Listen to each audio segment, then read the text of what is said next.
Chris of the World of Outlaws NOS Energy Drink Sprint Car Series, and you're watching Out of the Fast Lane. Take two with Devon Camenga. You picked up the win last week at Port Royal to kick off your 2025 season. Obviously, we're all getting ready to go for the Fonda season. That's why we're here at the Viaport Mall. But it seems like 2025 might be a good year so far. Maybe it's going to carry on the rest of the season for you. What are you thinking? Yeah, we had a pretty strong year last year, especially at the end of the year. And then, coming off the high of Oswego, second time, third place on the podium. And we just did a few things over the winter.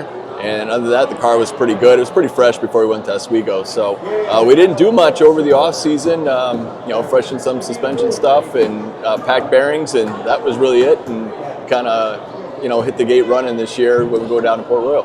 Absolutely, and going down to Port Royal is one of the premier dirt tracks in the country. Going down there and winning to start your season, I'm sure that's just got to be a huge momentum booster for you to get ready to go. It was definitely a big confidence boost just to know that, last year the car wasn't only good at one place. We were kind of hit and miss, especially in qualifying stuff at last year. I found myself starting mid-pack a lot of the times at those big races. And then this year we come out straight away with some speed. And I had the advantage of starting on the front row at Port Royal, so that really helped me too. Absolutely. I was just talking to Kenny Gates about the evolution of the Pro Stock. From your perspective, it changes every year, it seems like, with these cars. Does it get any harder and harder every year to make these changes and learn how to drive them? Well, for a guy like me that's not mechanically inclined, and I knew nothing about coils and made the switch 2 years ago, it's taken me a long time to be even a halfway decent race car driver. I don't have the talent that Luke Horning and Nick Stone and Kenny Gates does, and Josh Coonrad. I don't have the natural talent that those guys have. So it has taken me a long time to figure out what I like as a driver, what the car likes when you're driving it.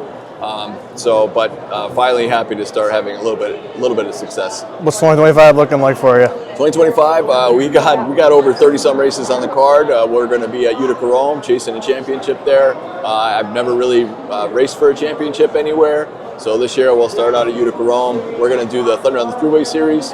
We're going to do all of the dirt shows up in Canada too. And then we're going to hit all the big shows at the end of the year. And anytime there's an off weekend, we might travel. I don't know. I'm kind of itching to go to Lebanon Valley a couple of times. So I don't know where we're going to be. We're going to go all over the place when we're not racing at Utica Rome. A busy start to the season. A good start to the season for Devon Camenga here at the Viaport Mall, hanging out. Appreciate you chatting with me. Great. Thanks a lot.